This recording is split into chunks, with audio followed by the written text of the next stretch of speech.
Hello and welcome to Unpreachy, a podcast of homilies and reflections from St. John Chrysostom Parish. Today, Father Brian Zumbrum reflects on Mark chapter 10, verses 17 to 30, the Gospel reading for Sunday, October 13th, 2024. So Friday night, I had the opportunity to see the musical Tina, which is about the life of the musician Tina Turner.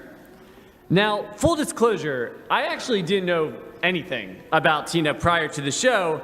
In fact, most of the show I kept going, oh, I didn't realize that music was hers. Don't worry, I've since updated my Spotify to reflect my gap in musical knowledge. But I must admit, I was also relatively unaware of the ways in which Tina endured the neglect of her mother and the violence of her husband. Some of the scenes in the show are really difficult to watch, including one in the hospital where Tina has arrived as her mother is dying. And in the midst of the scene, Tina's husband arrives. And instead of supporting her daughter, who is terrorized by this man for close to 20 years, she demands to know why Tina can't reconcile with the one who, quote, made her who she is. After Ike Turner departs, Tina remains alone with her mother, and she utters this question that just reverberates through the show. Why couldn't you love me? That question hangs over the rest of the scene. This question of why, even as a child, she was somehow never enough for her mother's love. And I must admit, I couldn't help but think of this scene as I reflected on the gospel for this weekend. Because in the young man in the gospel, I hear echoes of Tina's cry. For he has worked so hard to give Jesus all the reasons he deserves God's love. He follows all of the commandments. He is doing everything his Jewish faith requires. Surely God must love him, right? Surely God must extend eternal life to one such as he. But the interesting thing is, Jesus already loved him, not because of what he did, but simply because of who he was. And that is why he extended the invitation to let go of the wealth this young man was clinging to, the proverbial safety blanket, the false proof to the world that he was enough, that he could take care of himself, that he could keep himself safe and secure and comfortable.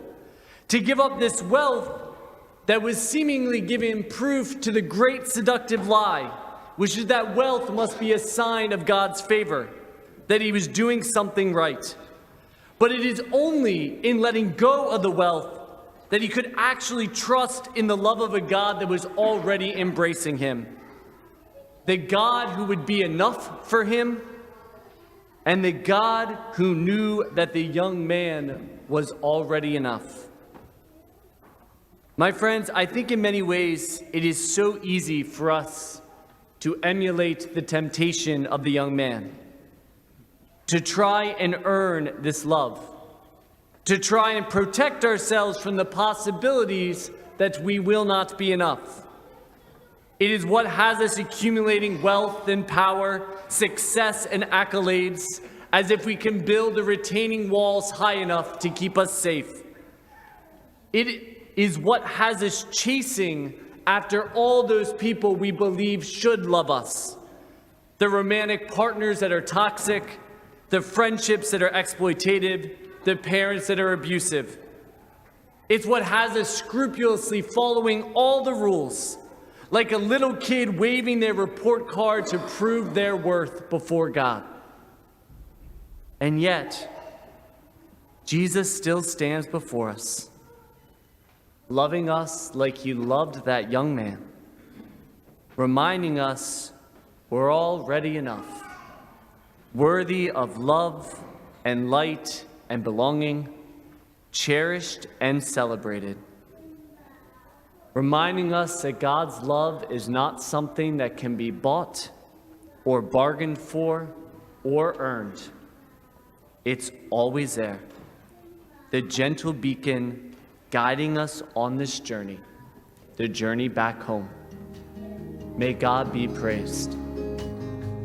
Unpreachy is a production of St. John Chrysostom Parish in Wallingford, Pennsylvania. Visit us at sjcparish.org. If you enjoyed this episode, please share it with a friend. This podcast was produced by Brendan Lorden with music by Skytoes on Upbeat. Thanks for listening. Be well.